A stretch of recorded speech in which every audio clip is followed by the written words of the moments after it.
Diri sa Cebu, diri ra mo kakaon og mga ginabot nga nindot og lami ayo. Diri sa Banawa, Siyo Arsinas. Diri nyo makita ang mga pagkaon diri nga lain-lain og lami. Nag-start mi sa buntag mga alas 10, alas 10:30, 11 daghan na magluto anas. Nga alas 11 pwede na mo moari og magkaon. Diri ra nyo matilawan ang among luto nga nindot og crispy gyud siya. Nindot siya ipares og puso. So gyud siya nindot gyud siya ipares og puso. Diri sa amo ang sibuyas unlimited. Pwede ra ka mo kuan mo ang mga o ulang pa, pwede ra gyud siya. Salamat sa mga customer no nga gasigig balik-balik diri kay nindot man sad sila kay nakauyon sa mong luto diri nga crispy mong pagkaon. Salamat kaayo kay diri ra na ninyo makuanan sa Siyo Arsinas, Banawa. O sa mga turista nga gustong mo tilaw sa mong luto diri sa Puro Angels, ari mo diri lang mo kaon. Daghang salamat.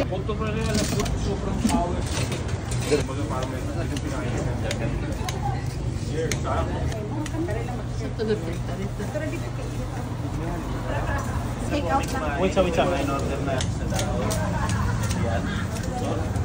Tapos yung isipan doon, dito niya tayo dinala para kumain naman ito. Tara na, kain tayo. Ikaw na pagmalamig. Karoon lang, sir. Pero ito, di ba naman ang kaya mo? Seafood. Baka na ito. Iwan tayo sa awan. Para yung mag-asawa. Oo. Hindi pwedeng hindi natin ang suka. Suka na rin. Tuba to. Sasabihin natin ang toyo. Parang dinigay mo na doon. Dami ko pala. Ilan sa'yo? Kamupan. May mga pangtay na yan. Ito sa'yo?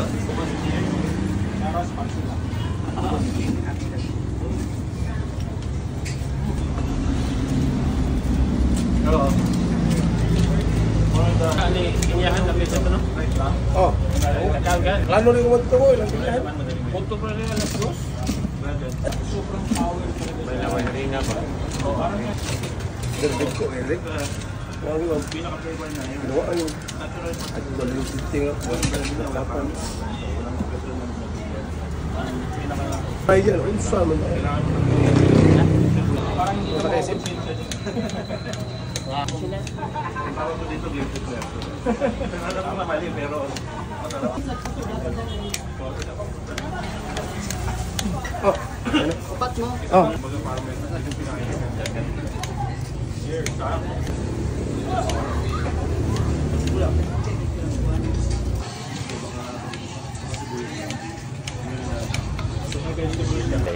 Para maganda. Tap. Sili. Wow, sili.